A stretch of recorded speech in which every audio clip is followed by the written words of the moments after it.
Under the Wings 68. I added gold and silver ink in the border areas to kind of meld the matte and the entire imagery with the frame I bought yesterday at a thrift store.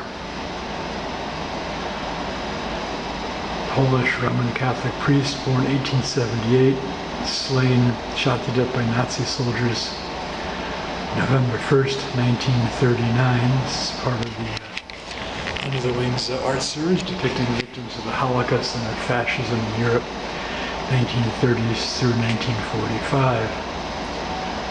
There you have it. Excuse the I'm seeing reflection lights, at least in the camera lens. Well, I'm not sure if they're going to show up in the video, but perhaps. But anyway, this will give a general idea for viewers what the artwork looks like. Hieronim Gintrowski.